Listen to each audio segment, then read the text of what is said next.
I'm just gonna beg you that you have to come back to New York and do a show. All right, let's do it. When I come back to New York, you better answer the phone.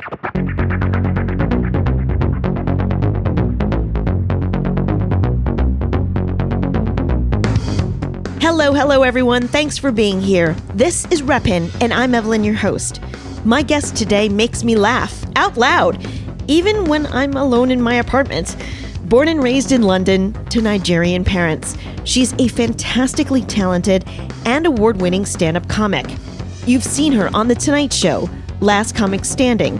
She has 2 Netflix specials, and she's regularly featured on Comedy Central's The Daily Show with Trevor Noah. She's authored a book called Cack-handed, a memoir, and she's also the creator, executive producer, and plays the scene-stealing best friend on CBS's hit, Hearts Abishola. With all of this success, you'd think that she's had it made, but today she talks about her experiences with racism, being bullied, and the weight and pressures of cultural and family expectations. She also shares how she's transformed some of this pain to power, and how she's working to represent and change stereotypes. I'm so excited she's here. She's armed with humor and heart. Get ready. Here comes Gina Yashere. How are you? How have you been doing? I just want to take this opportunity to congratulate you on the tremendous amount of projects and success that you've had. You've got a great memoir called, and I need to slow it down to say it. If I say it faster, it might be something else. It's called Cack-handed. Very careful. So tell me a little bit about the book, and then I want to definitely go on to your other huge successes, which is a hugely popular and amazing show on CBS called Hearts Abishola. So let's first start with your memoir. Tell me a little bit about it. It's called Cack-handed. Cack-handed. It's an old English term which means left-handed. Cack-handed also means awkward and clumsy. A lot of left-handed people are considered to be awkward and clumsy, which I don't think is true. I just think the whole world is right-handed, 90% of the planet. And so that little percentage of us that is not, we are being discriminated against on a daily basis without people knowing. In fact, pens were made for right-handed people, forceps, everything. If I'm at a bar next to you and I'm talking and I'm gesticulating with my left hand, I'm likely to knock over your drink, which is placed on your right. Not because you're clumsy, it's because you're right-handed and the world revolves around you. So, and also another word for poo, as in shit, is cack. And in many, many cultures, the left hand is supposed to be the hand, is the unclean hand. It's the hand that's used to wipe your bum. So hence, I think that's where the word cack-handed came from. I called the book that because 1, I'm left-handed, obviously, and 2, the awkward and clumsy. I feel like my career and my life trajectory has been very awkward and strange and lots of twists and turns and ups and downs. And so that word kind of encompasses most aspects of my life. So that's why I called the book that. It's a memoir. Mm-hmm. It's basically a story chronicling the history of my parents. Both my parents are from Nigeria.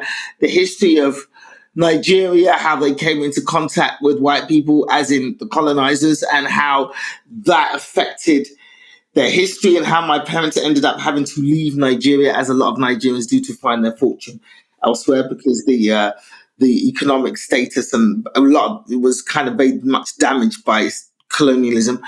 How they ended up in England, how they ended up having me and my siblings, and then my journey from being born and raised in 1970s London, running away from skinheads, because it was, people forget that Britain, they are the architects of slavery and colonialism and racism, and they think that it's all so genteel and lovely, whereas I spent my childhood running away from skinheads and stuff like that, and openly racially abused at school, on the streets, in my first couple of jobs. But it's not all sad and gloom and doom. It's a funny book as well. I'm a comedian, so I'm going to inject my humor into it. So basically it just tells the journey of being raised in London, what that was like, my mum's severe and crazy overprotectiveness, which if you've seen my stand-up, you'll have heard about in my set. And on all the, the trials and tribulations of my life, being a black gay woman in England, how I started out as an engineer, how I ended up in comedy, all of that good stuff, with some good sort of historical sort of stuff, because I am a comedian. So, yeah. Yeah, you're a great comedian. And also, let's talk about your hit show, Bob Hearts Abishola. It's such a great sitcom. Thank you. You were initially brought as a consultant, Yes. but you became a producer and a writer, and now you are the scene-stealing best friend. And I remember hearing you saying on an interview somewhere, you were like, that's like the best job. You come in, you drop a line, and you're like, peace, I'm going out on vacation. Yeah. So talk a little bit about that sitcom. It's an awesome fucking show, Gina. Oh, thank you. Tell me a little bit about what you wanted to bring to this show, other than your like brilliant sense of humor. I wanted to bring authenticity. I wanted to bring a positive side of the culture. I wanted to bring a vision of Africans that had not really been seen before. You know, as a kid growing up, whenever you saw Africans on TV, we were either hungry with flies landing on our forehead and people going, please give them money. These poor, pathetic people, feed them. That's the image of what Africans were when I was growing up. And it's still very much to this day that we are so in need of the white man's help to lift us out of poverty and save us from ourselves. We were either that or stupid, like Tarzan movies. Right. I loved Tarzan as a kid because I didn't, understand the concept of what was happening. But when you grow up and you're looking back and you're thinking, this white man was in the jungle, swinging around, and the black people who lived in the jungle were animalistic, dumb, boiling white people in pots, running around naked. So that's the image of Africans that was basically used to convince people that we were less than. And that's what I had to contend with through my entire childhood, just being laughed at for being African. Even other black people laughed at me. There was that divide between descendants of, Nigerians and descendants of Caribbean people or Haitian people. There was that, because we'd all been miseducated to think that Africa was less than. So when I started in comedy, I always made a point of talking about my culture because there was nobody else out there doing it. And I did it because I was like, in a way, it was kind of my revenge after years of being bullied and laughed at school. I claimed my African culture when I started to reclaim it, because as a kid, I did try and deny it. Reclaim the culture, and it features a lot in my comedy, talking about my mom and my family and the differences between the cultures. For a while, I was trying to pitch a TV show with my family as a sort of a core base of it. I was pitching a TV show, about my life, basically what the memoir is. And that's going to come back because people are now interested in turning that into something. So I was pitching to different networks, trying to get a show made featuring my Nigerian family, and nobody got it. I got doors shut in my face, left, right, and center. No one's interested. And I kind of almost gave up on the idea. And then I got this call from Chuck Lorre out of the blue. My agent calls me and goes, yeah, Chuck Lorre wants to meet you. And I'm just like, Chuck Lorre? Yeah. I mean, at first I was like, who? Because I'm terrible with names. At the time, I was a very busy touring comedian, so I never watched a lot of television. And my agent was like, go Google him, you fuckwit, and call me back. So I Googled him and I was like, oh, holy shit. Big Bang Theory, 2.5. Okay, I know who this is. Okay, cool. So, I know, it's just so dumb. So anyway, I was living in New York at the time, happily living in New York. I'd been in New York for 6 years. Me and my missus had a lovely home there. I was touring. I was doing my specials. I was making a nice living, and I was happy. I'd had no plans to come back to LA. Anyway, so I fly over to Los Angeles for this meeting with Chuck. I walk into the room. It's Chuck Lorre. It's Al Higgins and Eddie Gordetsky, who are the two exec producers that he worked with a lot on most of these shows. So I walk into a meeting with them, and basically, cut a long story short, Chuck is like, okay, so I love Billy Gardell. And in my head, I'm like, who? And then I look behind, and I saw his eyes kind of shift over my shoulder. I look behind me, and there's a big poster of Mike and Molly on the wall, which is another of Chuck's shows. And Billy Gardell is the lead actor and a wonderful comedian also. Yes, he's amazing. Was the star of Mike and Molly. And he goes, I love Billy Gardell. Mike and Molly's finished. I want to make another show with him. So in my head, I'm like, well, what the fuck has this got to do with me? But obviously, I'm not saying that in the room. In my head, it's all going on in my head. Like, yeah. Internal voice. Internal voice is like, what does that got to do with me? And then he said, well, I went to Africa recently and I met all these beautiful people. I traveled all over Africa, met all these beautiful people. I don't want to make another Mike and Molly. I had this idea. Nothing's written down. I have no idea how we're going to do this, but I want the female protagonist to be of African descent. Nigerian, because I'm going to say Nigerian because when we started looking at Africans, Nigeria is the loudest and most obnoxious country. He didn't say that. I'm just saying. He just basically said that Nigeria just kept coming up in the searches. And the reason why is because Nigerians are extremely forthright. We are the loudest of the African countries. We are considered obnoxious by the other African countries. We're just the loudest. So basically, Nigeria come out from their searches. So they were like, okay, let's make the female protagonist opposite Billy Gardell Nigerian. So I'm thinking, so is that why you brought me here? Are you planning for me to be that person? And Chuck looked at me and went, not necessarily. And I was like, in my head, I was like, well, then what the fuck am I doing here? To cut a long story short, he says, look, we are 3 white guys. And if we're doing the show that with this woman and her family, which to me, and Chuck wanted to make it as an antidote to the Trump nonsense that was going on at the time. This show is needed. And he's like, well, look, here's the thing. If we're going to be creating this show with this Nigerian woman and her family, we're 3 white guys. We don't know anything about Africa, Nigeria, the cultures, the people, what her family was like. And that's where you come in. We'd love you to be sort of a consultant on this to help us get these things right. So in my head, I'm like, an African consultant? This sounds like utter bullshit. In my head, not in the room. In the room, I was like, okay, interesting. Please tell me more. Again, it's good, Gina, that you're differentiating between your outside voice and your inside voice. I think that's a good thing.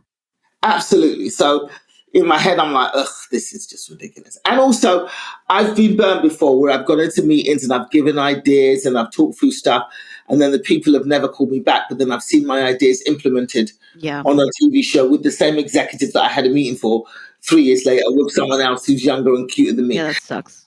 So that's happened to me a lot. So I was very skeptical because obviously I've been burned so many times. And I was like, consultant, you want me to consult on all things African? This sounds weird.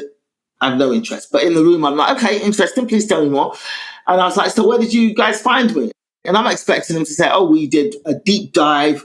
You know, we've seen your Netflix specials. We've seen your Def Jam set. We've seen you on the Tonight Show. We've seen you on Leno. We've seen you on the Daily Show. Right. And they went, oh, no, what we did, we typed Nigerian female comic into Google. And that's how we found you. So now I'm fucking furious. In my head, I'm like, I was like, this is the epitome of white privilege here. You've flown me first class, by the way, because I insisted on a first class ticket, and they put me in a 5-star hotel. So I'm like, this is white privilege right here. You guys have flown me across the country first class on a whim and a Google search. Jesus. So I'm like, okay, well, I'm in the room, and I'm like, okay, fine, this sounds weird, but I'll hear them out, and then I'll go. So we discussed a little bit further, and I was like, okay, well, thank you very much. And I left the meeting. And I call my agent and I go, please tell them thank you, but no thank you. I have no interest in this. This just sounds weird and exploitative, and I don't want to put my name to something that could definitely ruin the work that I've built up in my career, representing my culture properly. I don't want my name attached to any bullshit. So I'm going to say, thank you so much, and no thank you. And my agent was like, I'm going to give you a day to think about it. I'm not going to call them immediately and say no. Because this is fucking knowing you. But luckily, I have friends and family, people around me who have no qualms in telling me I'm being a dumb bitch when I'm being a dumb bitch. My best friend Lila in London and my younger brother Edwin both called me. It was like I was being screamed at in stereo from across the pond. They're both in England. All my family and friends are in England. They called me up and screamed at me for 2 hours, going, are you an idiot? This is Chuck Lorre. This has been your dream to have a sitcom, to be in a sitcom. And here's an opportunity landing on your plate, and your pride and your ego is about to fuck this up. You've been complaining for years about the lack of opportunities for black women in this industry and lack of opportunities for you, even though you're more talented than half the white guys that you came up with. And here's an opportunity landing in your lap, and you're going to say, are you dopey? So basically, they screamed at me for 2 hours. You have good people around you. Good people. And I was like, okay, maybe you've got a point. So I grudgingly conceded, and I call my agent up and I go, all right, I'll give them a couple more days to convince me. Let's tell them there is a preliminary interest. Let's do that. So I'd flown in on Sunday from New York for a meeting on Monday, and my flight was supposed to go back to New York on the Tuesday. So they changed my flight. They're like, just stay an extra couple of days and go in a room with them and just see what they want.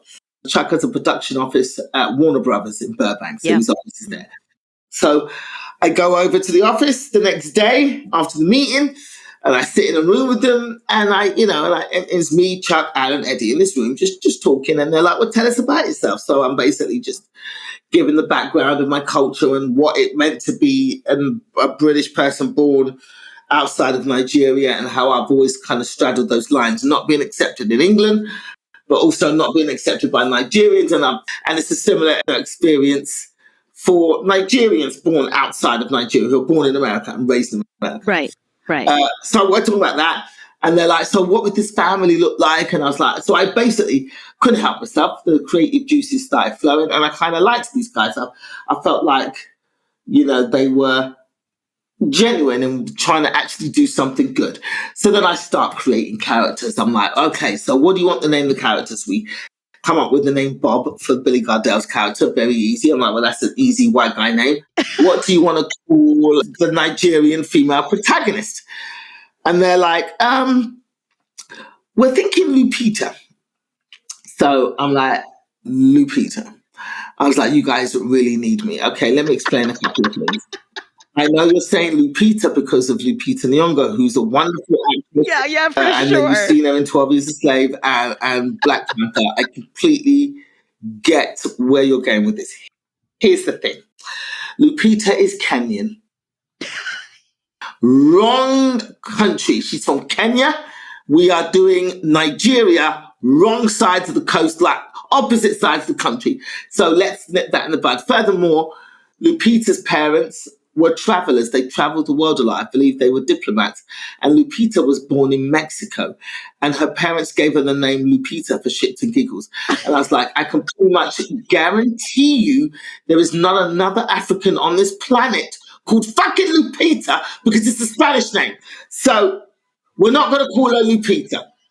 They fucking needed you, Gina. They needed you. They needed me. So I'm like, here's a list of Nigerian names. I'm going to go with the Yoruba tribe because that's a tribe I'm more familiar with, because I was brought up in London, and Yoruba people seem to make up the majority of the Nigerians that were around me and my mum. And even though my mother herself is not Yoruba, I'm going to pick Yoruba names. And the Yoruba names are also very phonetic, so they're easy to just read the letters to pronounce the names. No weird throat sounds, no GB, there's no, it's just Abishola. It sounds exactly how it's spelled. And exactly, that's the thing with Yoruba names. So I picked the names and I helped them create characters. And after 2 days, Chuck called my agent, Chuck's people called my people. And they were like, Chuck has decided to forget this consultant thing. We need Gina to help us make the show. We want her to stay. So they upped me from a consultant who would have just got like a flat fee and then thanks very much for that, bye, to a producer and actual, a part owner of the show. As you should be. Exactly. So I got upped up to a producer and writer on the show. So that day that I was supposed to go home that Tuesday, I ended up making my underwear last nearly 3 weeks. Because my 2 days of underwear lasted 3 weeks, because I ended up staying for 3 weeks in a room with these guys, and we wrote the pilot. I helped them create the characters, create the name, do all of that. We wrote the pilot, and that was it. So we wrote the pilot. And then at the end of it, Chuck was like, thank you very much. We're going to give this to CBS and see if they're interested. Here's the thing. CBS will be very interested in this because it's a very good concept. And we'll probably come back and do a pilot next year and start casting. Now, while we were creating the characters, I'd already had in my mind, I'm going to create a best friend character, and I want to be that best friend, because the best friend role is always the funniest role in every sitcom. I don't want to be the lead role. I don't want to be a love interest. I want to be the crazy funny friend. That's always been my dream as a comedian. So when we were creating the characters and writing the pilot, I created this character who was a woman on the bus who rode to work with Abishola every day. And Abishola would come on the bus and go, there's Right. a white guy chasing me. What do I do? Kind of thing. So she would be the confidant. And while we were creating the show, I was like, yeah, we need a confidant for Abishola. I think we need a confidant. So I created this woman. So when we'd written the pilot, and Chuck was like, okay, but you're going to go back to New York and we'll wait and see what CBS says. And if we do start casting it, they'd obviously had chats thinking, oh my God, right, we brought this girl in to help us write the show. She's obviously going to want the lead role of Abishola. Who wouldn't? So he comes in and he comes to the room. He goes, okay, so if we start casting this show, if this gets picked up for a pilot, here's the thing. You're going to still, if you want the role of Abishola, you're going to have to audition. We can't just give you the role. You're going to have to audition with other actors if you want the role of Abishola. And I looked at Chuck and I was like, I don't want Abishola. And Chuck and the guys were like, huh? What? He must have been so confused. Yeah, so confused. I pointed to the whiteboard. Now, at the time, Kemi didn't even have a name. She was just called Woman on the Bus. She had only, I'm going to say, 2 lines in the entire pilot. But the best 2 lines. But they didn't know what she was going to become. I knew what she was going to become because they hadn't done the deep dive on the Google, and they didn't know what I was bringing to the table. So I knew that Kemi's only got 2 lines right now, but I know that once they see what I bring to this character, she's going to be in every episode, which is exactly what happened. Brilliant. But anyway, so when Chuck says, what, you don't want to have a show? I was like, no, and I pointed to the whiteboard, and I want Woman on the Bus. And Chuck looked at me and he was like, you are very fucking smart. It's like everything that you're saying is literally all around brilliant from a creative standpoint, from a business standpoint. And also the other thing that I want to point out that I don't want to sort of gloss over is that through it all, you maintained your presentation of who you are, what you're about, and you're bringing it onto screen. One of the great things about this show, Bob Hearts Abishola, is that you cloak the show with humor. Yeah. But it informs audiences about immigrants, interracial relationships, Nigeria. And, I think it's such an important show to have, especially in times like these, where you debunk and break down stereotypes on multiple levels. I think your character on screen, too, is just so their friendship is so endearing. Their relationship is so endearing. But man, your character is such a pisser. You just drop it and you're like, go. And the other thing that's really brilliant about your plan of being the woman on the bus is that you don't have to be on set every day, girl. You could just kick it in sweats in the back, produce, and then go on, do your own thing. Yeah, it's not been an easy journey. Staying true to myself and sticking to what I believe. I didn't want to squeeze myself into a box. When I first came to America, my agents would try and send me for auditions where I'm playing African-American characters.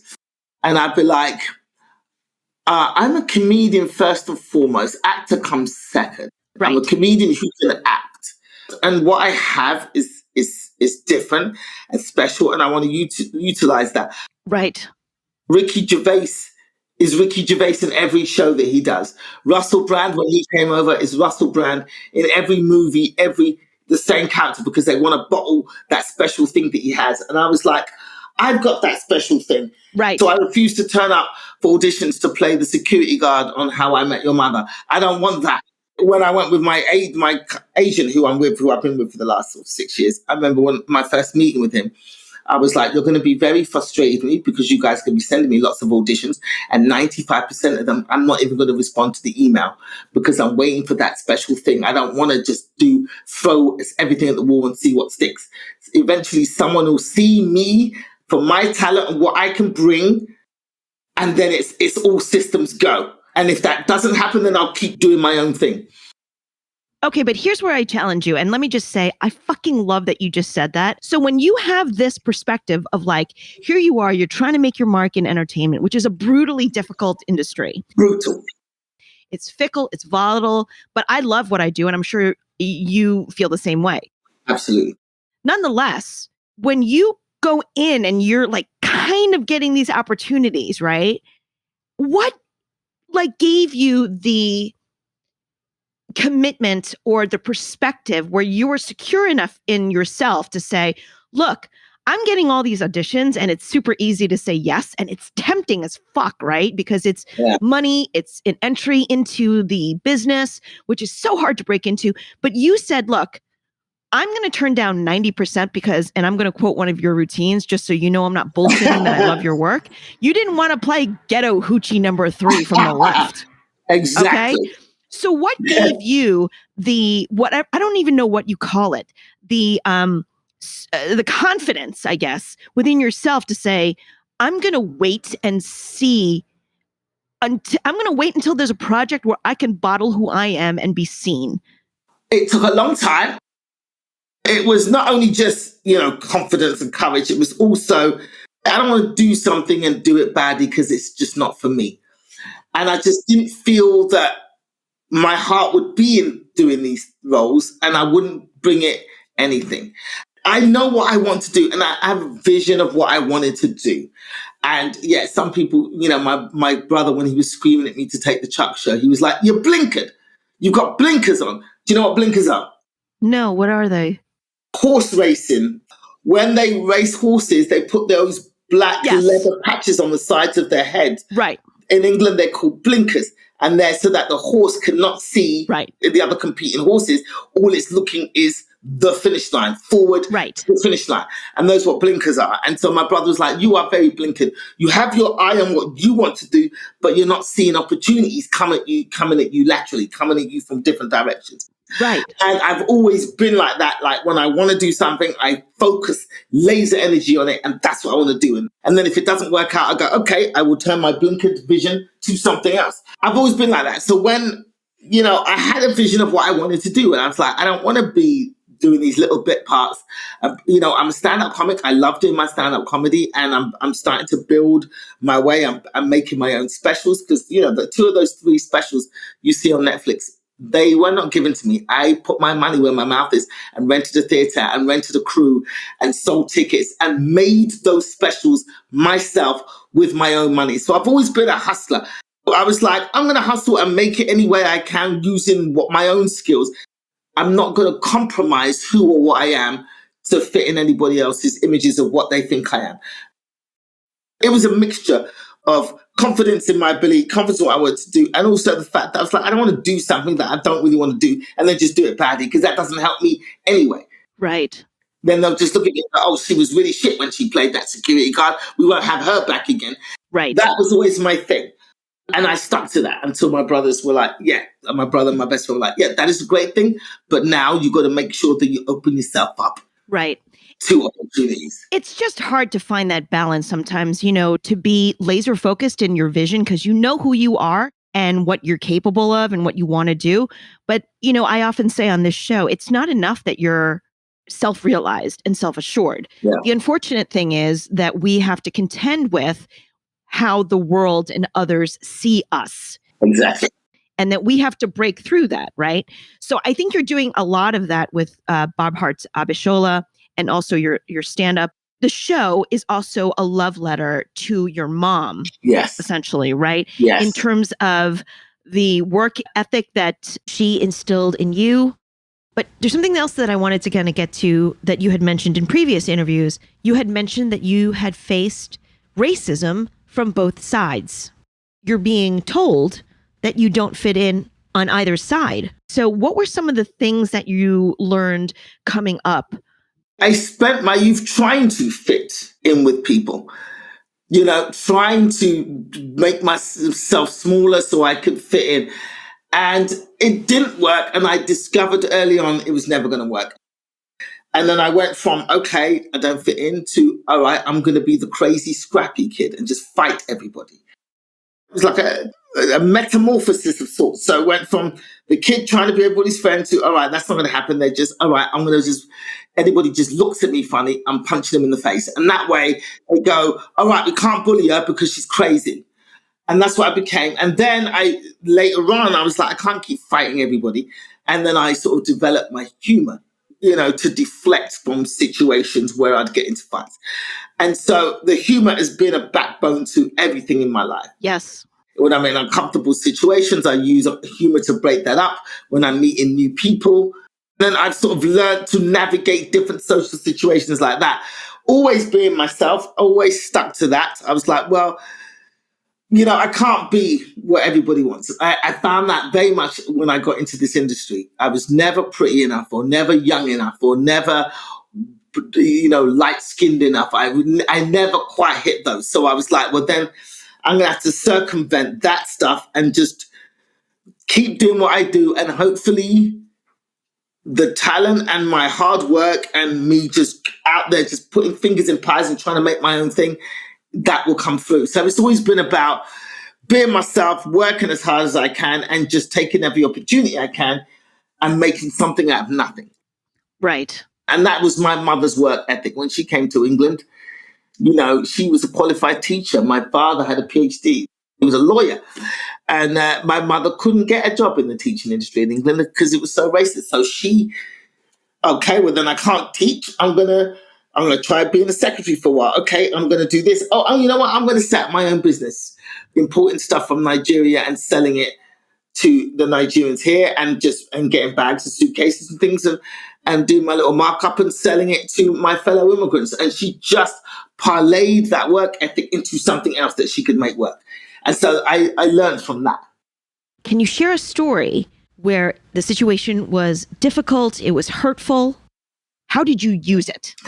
Yeah, I mean, what really shocked me was not the racism from the skinheads on the street when I was a kid, because my mum would, raised us all and goes, okay, we're in England, we're new here, these people are frightened of us, they just mind yourself when you walk in the streets. You see the bad boys, she's calling them the bad boys, you don't look them in the eye, you turn away, What shocked me the most was being abused by my fellow Black people, of Caribbean descent, because they've been miseducated to what African people represented, and they didn't have the knowledge that they had actually come from Africa. They thought that they were Caribbean. They were like, nah, I'm not African, I'm Jamaican. You're African, you running around the jungle, your family, but I'm Jamaican. I was like, they didn't know that Black people weren't in Jamaica. They were stolen and put there. But this was the complete obfuscation of history that the Brits and Americans, or the Brits specifically, did with such aplomb. But anyway, there were various hurtful situations where I'd be at school, I'd be hanging out with a bunch of, I tried to make friends. And I remember I used to hang with this group of girls, and all us Black girls would hang out together and have fun. And we'd sing the whatever pop song was on the radio. We'd learn the raps and whatnot. And it was great. But then if I had an argument with one of them, the entire group turned on me. And it happened on a regular basis. And that was very hurtful for me, because I'd be like, I only had an argument with this person. Why? And then they'd shun me, they'd call me names. These are my friends, who then all turn on me at the same time and call me names. And then I'd be on my own for a week until the person that I had an argument decided, okay, I'm going to talk to you again. And then they'd all come back to me. And that featured a lot for my school days. And that, is not very good for a person's self-esteem. Of course not, yeah. To constantly know that you're on tenterhooks the entire time. Right. That if you say one wrong thing to one person in this group, your friendship group dwindles to nothing immediately. That happened a lot, and I'd be like, oh, one day you're going to beg to be my friend. One day. Now, I didn't know that I was going to be an entertainer at this point. I thought I was going to be a doctor, because my mum had told me I was going to be a doctor. But I always had this thirst to do everything well and be successful in whatever I did. And I was like, one day I'm going to be cool and you guys are going to want to be my friends. And those friends I kind of left behind, because I changed school at 16. And then at the new school, I became a new person. I changed my name from Regina to Gina, because Regina, they changed Regina to Regina, which became Vagina. So it's my first school. Not only was I an African kid, I had a name that sounded like female genitalia. I was never going to be cool at that school. Right. And at 16, I left that school. I went to another school. That's where I became Gina, the cool kid, at 16. It took till I was 16. Got to another school, changed my name. I went to a school that didn't have a uniform. By that time, I was getting little part-time jobs so I can buy my funky little clothes and make my little outfits. And I became the cool kid at this new school, which completely changed my life going forward. I never wanted to go back to that life. And in fact, for the first couple of years at that new school, I was terrified that I'd be with my new friends and bump into someone from my old school, go, you're not Gina, the cool girl, you're always going to be Vagina. And for the first couple of years at my new school, I was terrified of bumping into anybody that I knew from my past life because I completely created a new life. Right. I became an entertainer, became very well known in England. And I remember all those girls that used to call me names turned up. I didn't know till after the show, because had I known that they were in the audience, I'd have said to the sound guy, turn the light up, because it was a 2,000-seater sold-out theatre. Right. I would have gone, turn the lights up. You bitches, you made my life a misery. This is why. And I would have done 20 minutes on them. But luckily, they were smart. They didn't let me know that I was coming before the show. And they all came and surprised me in my green room afterwards. And I was like, look at you bitches. You used to laugh at me and call me names. And now you're coming to my green room to surprise me. Oh my gosh, my good friend from school. Look what you become. You know, that was a very good full circle moment for me. Obviously, my career is not experiencing the highs that you are, but you know, I've been in this business 27 years, so hang in there, mate. Your time's coming. I hope God's listening to you, Gina.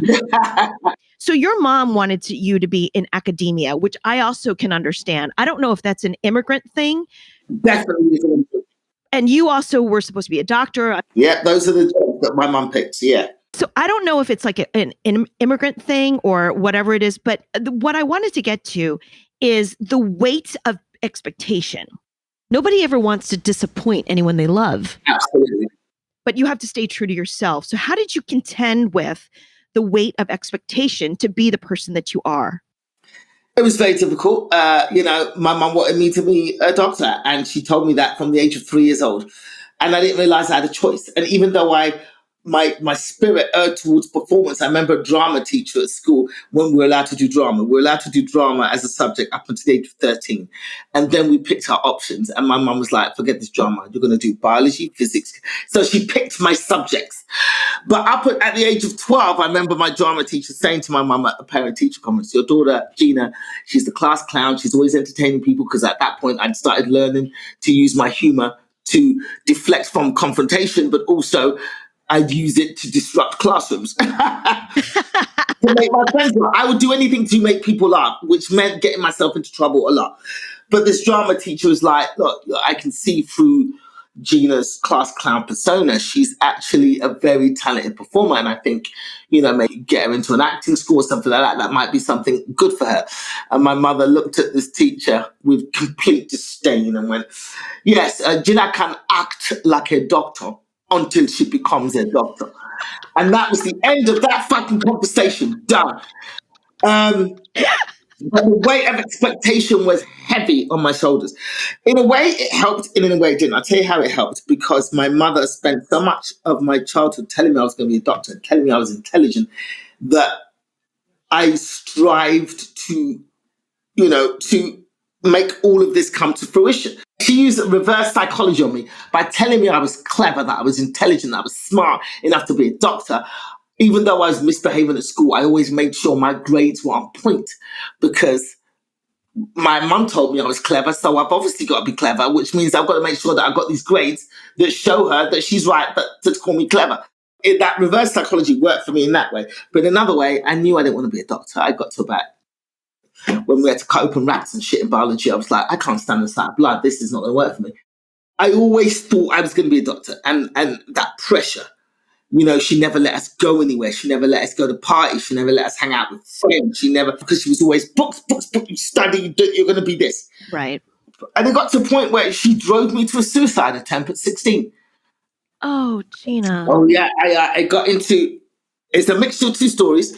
So it's the pressure. I'm doing my exams now. So we do these exams, which then lead to advanced levels, which will lead to university degree and so on. So these are the first exams that you do at 16 years old in England, which will tell you whether you're going to go on to A levels, which then lead to university, or you're going to leave school and go to get a job or whatever, or you're just going to have to repeat the exams because you failed them. Very important exams. You do one in each subject. And it was exam time, and luckily I'm blessed with a good memory, so I leave all my revision to the very last minute. But luckily at the time, exams was very much about memorizing shit and regurgitating. It was not a lot of coursework over the course of the year, which was great because I'm lazy, I procrastinate. So I can memorize shit very well. So it was exam season, and I was 16. So when you're coming in to do your exams, you don't have to wear school uniform, so you could wear your own clothes. So I felt like I was the shit.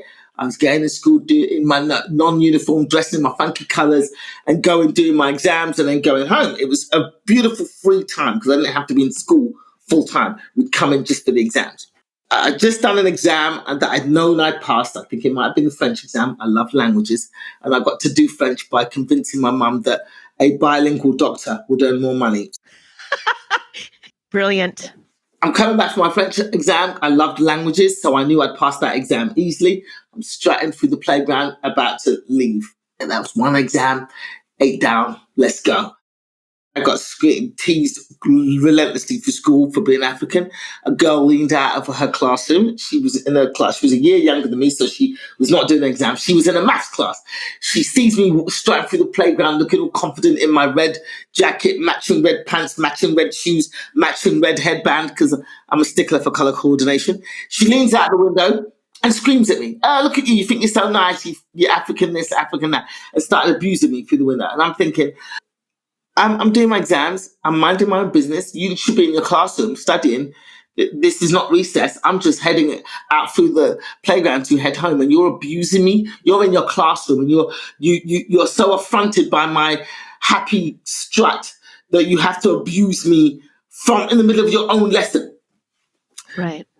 Cut a long story short, I stormed up to that classroom and beat the shit out of this girl in the middle of her maths lesson. Oh shit. The teacher, who I remember was a Moroccan teacher, so he was North African.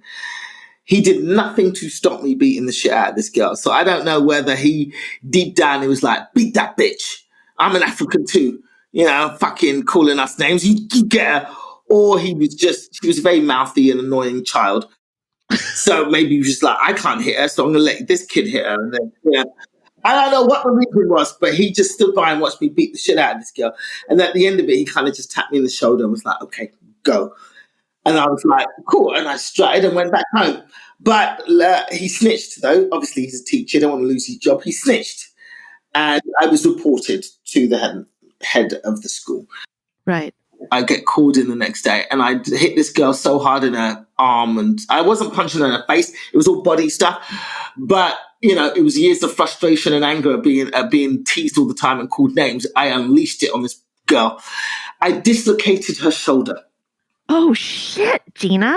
Yeah, I dislocated her shoulder. Holy shit. I get called in the next day by the head and they're like, yeah. Now, I was doing these exams.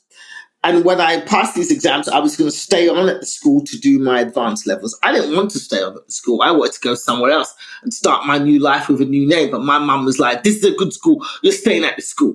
So I got called in by the head. She goes, you dislocated this shoulder. Look at this girl's shoulder. You are no longer welcome at this school. And I was like, but can I finish my exams? Because in my head, I was like, if I don't get to finish the exam, I'll never become a doctor. I'll never hear the end of it. And she was like, and to my relief, she was like, yeah, you can finish your exams here. We're not going to expel you and stop you from doing your exams. But after you do your exams, you're going to have to find another school or to go to because you're not welcome back here. And so I went home. Obviously, my mum got the call. My mum screamed at me for hours. Now, in my head, I was like, I'm still doing my exams. I'm still going to pass these exams. I'm still going to do my advanced levels. I'm still going to become a doctor. I'm just going to do it at a different school. And I didn't want to stay at this fucking school anyway. You were the one that were forcing me to stay at the school. So actually, this has worked out for the best. Just find me another school. But my mum was just because she had her plans.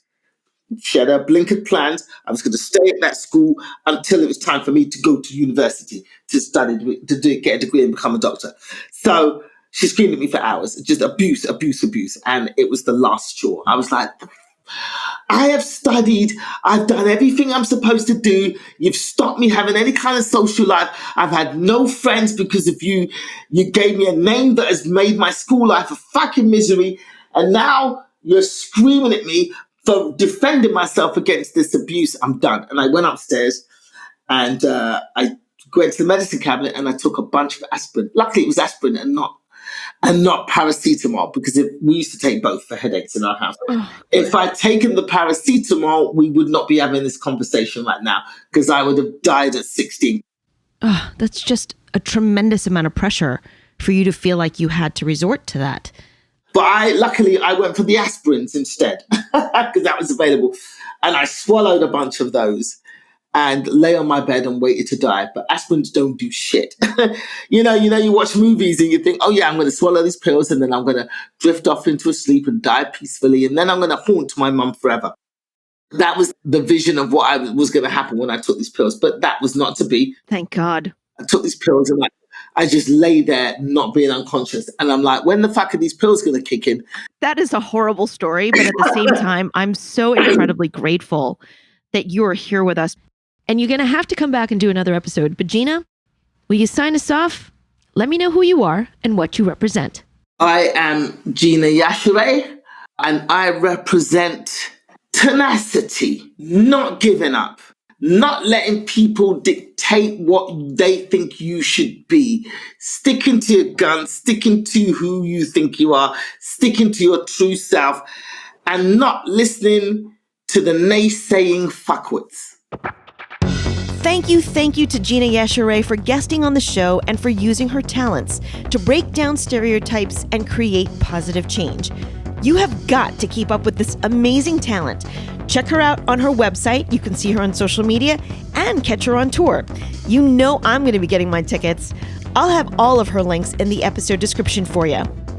Next up, from Netflix's huge hit Lock and Key, actress Genevieve Kang. Because in not seeing yourself represented in the media, for me at least, I really struggled then to accept parts of myself. Hi, this is Genevieve Kang. I'm coming to Reppin. If you like this episode, be sure to subscribe and share. Check out past episodes because there have been so many awesome people who have guested. The conversations have been personal, positive, and powerful. Get them on your devices, so download them all and have them in your pocket. And leave a review. For me and all of the podcasters out there who work to bring you these shows, hearing from you and your reviews mean the world to us. You can put them on Apple, Good Pods, Spotify, or wherever you're getting the goods. And you can always reach me on social media. My Twitter handle is Reppin Podcast and Instagram is Reppin_podcast. Always thanks to my squad for helping me bring this series to you. Reppin is a Suburban Outlaw Productions. Until next time, be well and safe, and stand up and represent.